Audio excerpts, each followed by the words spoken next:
हिंगोली जिल्ह्यातील वसमत येथे शिवसेना संपर्क प्रमुख आनंद जाधव यांच्या बैठकीत शिवसैनिकांनी गोंधळ घातला। लोकसभा निवडणूक संदर्भात शिवसैनिकांच्या बैठकीचे आयोजन करण्यात आले होते। बैठक सुरू होताच कार्यकर्त्यांनी जयप्रकाश मुंदडा यांना शिवसेनेची उमेदवारी का नाकारली असा प्रश्न विचारला। मुंदडा यांनी जातीच्या आधारे उमेदवारी नाकारली का, बाहेरच्या जिल्ह्याचा उमेदवार का दिला, असा कार्यकर्त्यांनी प्रश्न उपस्थित केला। शिवसेना जिल्हा प्रमुखाने मराठा उमेदवार द्यावे अशी सतत मागणी पक्षाकडे केली असल्याचा आरोप शिवसेना कार्यकर्त्यांनी केला।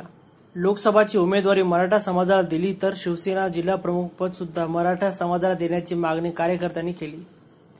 कार्यकर्त्यांनी ही बैठक उधळून लावत निघून गेले। लोकसभा उमेदवारीवरून सेनेची अंतर्गत गटबाजी पुन्हा एकदा चव्हाट्यावर आली आहे। डॉक्टर साहेब, तुम्ही माझ्या वडिलांसारखे आहात, मला ह्यावेळी शिवसेनेचा खासदार पाहिजे। त्यावेळेला मी बाजूला उभा होतो, त्यावेळेला मी उद्धव साहेबांनाही म्हटलं, मुंदडा साहेब बोलले की जाधव साहेबांना जर त्यावेळी काढलं नसतं तर कदाचित माझा विचार झाला असता। संपर्क प्रमुख 2 महिने बाजूला होता आणि आज तुम्ही परत हिंगोलीची जबाबदारी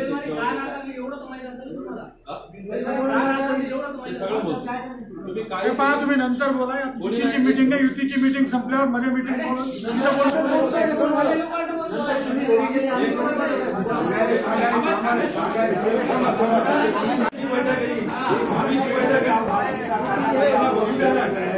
जाधव साहेब बोला की तेव्हा बोला ना, तुम्हाला काय